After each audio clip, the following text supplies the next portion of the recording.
Capítulo 12. Mr. Racing casi había acabado el libro. Sobrevolaba la página a la mano, como si aguardara para descender el momento preciso el que hubieran terminado. Allí estaba sentado, sin sombrero. El viento lo despeinaba. Estaba francamente desprotegido. Parecía muy viejo. Pensaba James, al ver la cabeza recortada contra el faro o ante la inmensidad de las aguas que se perdían en el horizonte, como si una piedra de medio de la arena de la playa parecía como si hubiera convertido físicamente en lo que el fondo de todas sus mentes ellos pensaban que era, en aquella soledad en que era para ambos la verdad más cierta.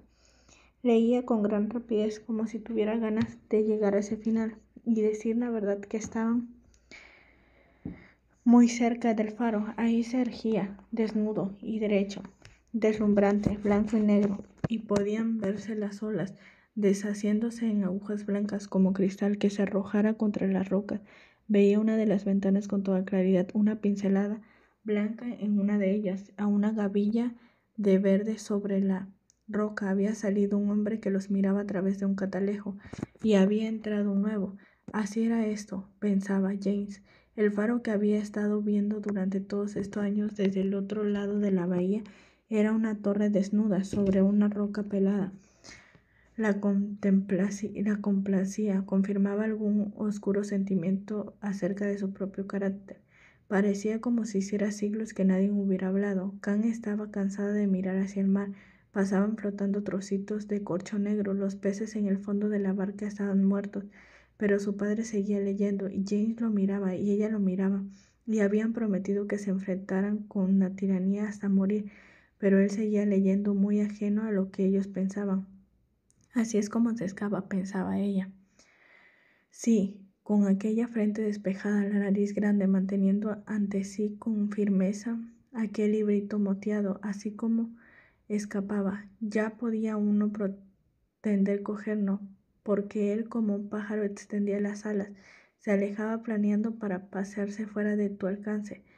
Por sobre alguna estanca solitaria se quedó mirando la inmensa extensión de agua. La isla se había convertido en algo tan diminuto que apenas parecía una hoja ahora.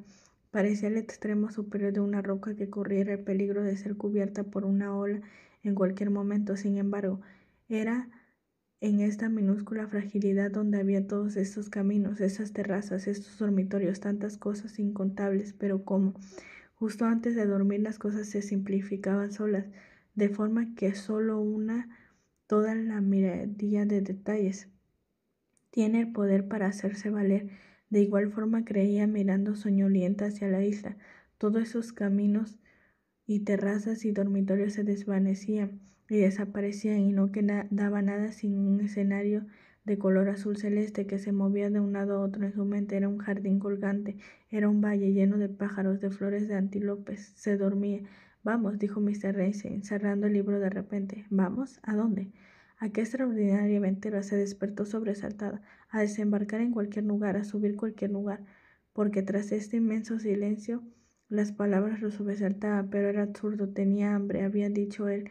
Era la hora del almuerzo. Además, mirad, había dicho, ahí está el faro, casi hemos llegado. Lo está haciendo muy bien, dijo McAllister, alabando a James. Lo manejaba muy bien, pero su propio padre nunca lo alababa, se dijo James de forma sobria.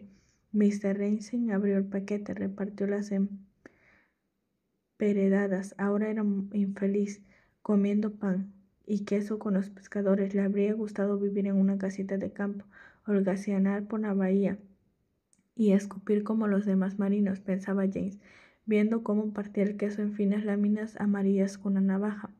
A la vez navegaban tan aprisa junto a los acantilados que era excitante.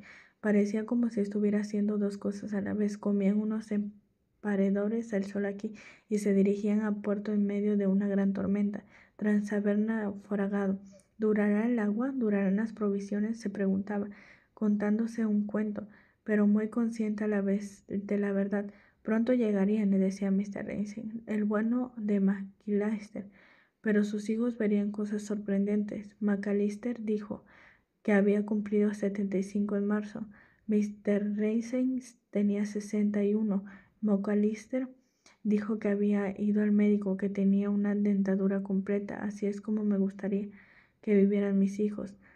Kang estaba segura de que eso es lo que estaba pensando su padre, porque dijo que dejará de arrojar migas del emperado a la mar, y añadió como si estuviera pensando en los pescadores, en sus hábitos, que si no lo quería, lo que tenía que hacer era volver a envolvernos.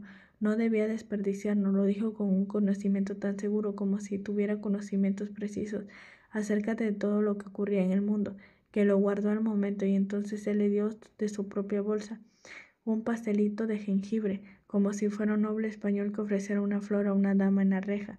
Tan floridos eran sus modales, pero él era un hombre descuidado, sencillo, que comía pan con queso, y no obstante era la guía de una expedición en la que por no ella sabía podían ahogarse. Ahí se hundió, dijo de repente el hijo de Macalister. Hubo 3 ahogados en este mismo sitio en el que estamos, dijo el viejo. Él mismo los había visto agarrados al palo mayor. James y Kant temían que Mr. Rainsyn, que miraba el sitio que señalaban, estuviera a punto de empezar a declamar, pero un mar más airado me acogió a mí. ¿Por qué armar tanto jaleo por esto? Es natural que los hombres se ahoguen en las tormentas, pero es un asunto sencillo. Y en el fondo del mar sacudía las migas del emperador sobre ellos. Después de todo no había más que el agua. Luego, tras haber encendido la pipa, sacó el reloj, lo miró con atención como si hiciera quizá algún cálculo aritmético y exclamó con expresión triunfal: «Muy bien, James». Lo había llevado con el piloto profesional. Vaya, pensaba Kant, dirigiéndose al silencio de James. Al final ha salido con la tuya, porque sabía que esto es lo que había estado deseando James, y sabía que ahora que lo tenía estaba tan contento que no lo miraba a ella, ni a su padre, ni a nadie. Estaba sentado con la mano en la barra de timón, atento, con aspecto hosco, fruncía levemente el entrecejo. Habían cambiado la derrota, navegaban ahora rápidamente con ligereza sobre largas olas que se reemplazaban con un movimiento extrañamente armónico y excitante. Junto al acantilado a la izquierda, que veía una hilera de piedras de color pardo bajo el agua se hacía más transparente. Algunas rocas eran verdes. Sobre una roca más alta había ido una ola que rompía sin cesar y brotaba una columna de gotas que caían como una ducha. Se escuchaba humpear a la ola, y el humor de las gotas que caían, y una especie de rumor hiciese de las olas que redaban jugando y salpicaban las rocas como si fueran animales salvajes libres, que perpetuamente corrieran y jugaran de esta forma. Ahora se venían 2 hombres en el faro. Los observaban, se disponían a recibirnos. Mr. Rainsyn, y se abotonó el abrigo, se subió los bajos de los pantalones, cogió el paquete grande, mal envuelto con papel estraza, al que se habría preparado Nancy, se sentó con él en las rodillas, así dispuesto a desembarcarse. Se sentó mirando hacia atrás a la isla. Su mirada penetrante quizás podía ver con claridad la forma diminuta, semejante a una hoja, que se urgía sobre un plato dorado. ¿Qué es lo que veía?, se preguntaba Kant. Todo era confuso para ella. ¿En qué estaría pensando ahora?, se preguntaba. ¿Qué buscaba tan decidido, tan tenaz, tan callado? Tan observaban ambos sentados con la cabeza descubierta, con el paquete sobre las rodillas, mirando fijamente sin desviar la mirada la frágil sombra que parecía con un vapor que se hubiera quemado. «¿Qué quieres?», les gustaría preguntarle. Ambos querían decir: «Pídenos y te lo daremos», pero no les pidió nada. Se quedó sentado mirando la isla y podía estar pensando: «Morimos a solas». Cada uno podría estar. «Lo he hallado», pero no dijo nada. Se puso el sombrero. «Tráete esos zapatos», dijo, señalándolo con un movimiento de la cabeza hacia las cosas que había preparado Nancy para que llevaran al faro.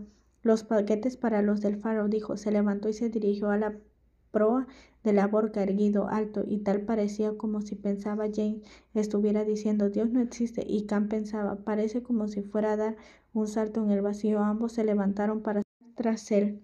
Saltó con ligereza, como una joven con el paquete lleno o la piedra.